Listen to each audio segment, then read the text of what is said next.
Focus, हम कैसे कह सकते हैं कि दो ऑर्गेनिजम्स सेम स्पीशीज से बिलोंग करते हैं? क्योंकि वो सिमिलर दिखते हैं। अगर वो सिमिलर दिखते हैं तो क्या हम कह सकते हैं कि रिप्रोडक्शन के प्रोसेस से ऑर्गेनिजम्स एग्जैक्ट कॉपीज फ्रेम करते हैं? आइए देखते हैं।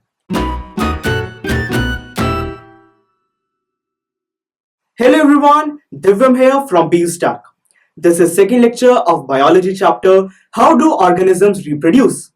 Guys, अगर दो organisms जो सेम स्पीशीज से बिलोंग करते हैं, अगर हम उनको सिमिलर कह रहे हैं, मतलब कि उनका ब्लूप्रिंट यानी कि जो बॉडी का डिजाइन है वो सिमिलर है।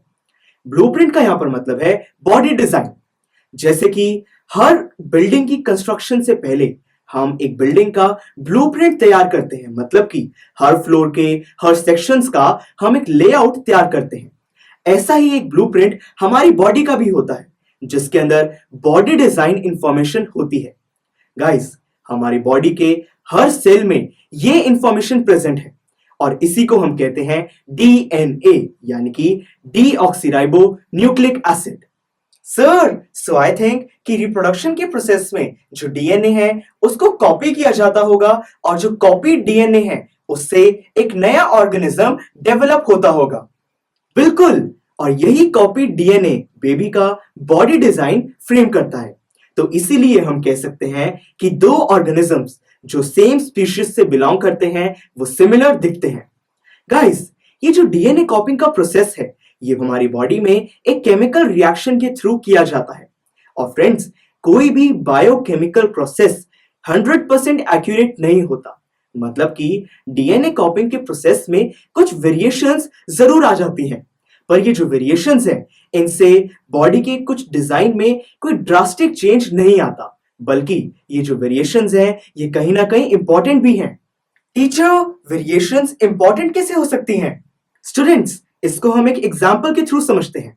सपोज कीजिए कि एक पॉन्ड है जिसमें कुछ फिशेस रह रही हैं। वो जो फिशेस हैं उनके बीच में कोई भी वेरिएशन नहीं है। ग्लोबल वार्मिंग की वजह से उस पॉन्ड का जो वाटर है उसका टेम्परेचर ड्रास्टिकली राइज हो जाता है, बहुत ज्यादा गर्म हो जाता है वो पानी। तो उससे वो जो फिशेस हैं वो उस एनवायरनमेंट को अडाप्ट नहीं कर पाएंगी और उनकी डेथ हो जाएगी। पर इसी सिचुएशन में अगर किसी फिश में कोई वेरिएशन है और मान लेते हैं कि वो वेरिएशन है कि वो हाई टेम्परेचर को अडाप्ट कर सकती है, तो वो फिश उसकी डेथ नहीं होगी। And same is the case with humans. अगर एनवायरनमेंट में कोई ड्रास्टिक चेंज आता है तो ह्यूमंस उसको अडाप्ट कर पाए और उस एनवायरनमेंट में सरवाइव कर पाए, इसके लिए वेरिएशंस होना बहुत इंपॉर्टेंट है। तो guys, this was all about this lecture. I hope everything is clear to you. Next lecture में हमारा टॉपिक होगा asexual mode of reproduction. Please like, share and subscribe to BUStack. To go to the next lecture, just click here. Thank you for your time and have a good day.